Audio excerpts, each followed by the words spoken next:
काय आला? उद्या संक्रांतीचा दिवस आहे. काय आता महिला म्हणतात माय ते ढ्या गडबड मला, ते ढ्या गडबड मला. अहो ते ढ्या गडबड मला, पण तोंड फटका असेल तर काय करायचं?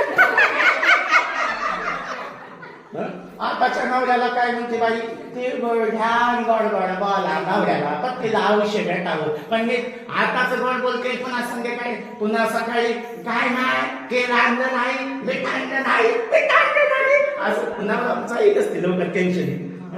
अहो ह्या तोंड कुणी असो, बुद्धानं आपल्याला काय दिली? ती वाणी दिली.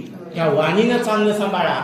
अरे तिळगुळ नाही दिलं तर चालेल, परंतु तोंडानं चांगलं बोला, हे शिक्षण दिलं बाबा गौतम बुद्धाने. बरोबर आहे का नाही?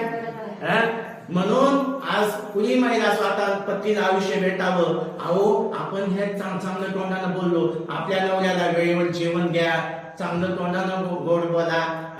आता एक महिला उठली आणि मला म्हणते, तुम्ही असं काय बोलताय बरं? आणि माझा नवरा रोज दारू पिऊन मला मारतोय. म्हणलं बाई, म्हणलं तुम्ही काय करू नका. म्हणलं नवरा आला पिऊन आला की तुम्ही आरती लावा म्हणलं, आणि माझा नवरा लय चांगला देव असं म्हणा. हो बरोबर झालं. मग तिनं कशी बशी आरती लावली आणि नवरा आला, त्याला पाय बाई पाणी फुललं, आरती लावली. नवरा माझा आला, माय मला देव माय लय चांगला झाला माझा नवरा. पण तिथं भिवूनच गेला, तुम्हाला कोण आहे? दुसऱ्याच्याच घरी आला. आवड मीच आहे, गोड बोला म्हणतो. आणि पुन्हा तो बिचारा दारू सोडली की.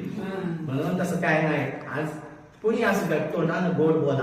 आता पुरुष नाही, पुरुषांना बी सांगितलं असतं काय, पुरुषांनी बायका चांगलं आपलं नवऱ्यानं बायकोला चांगलं बोलावं, बायकोला नवऱ्याला चांगलं बोलावं. या दुनियात कुणी असल्या वाणीनं चांगलं बोला.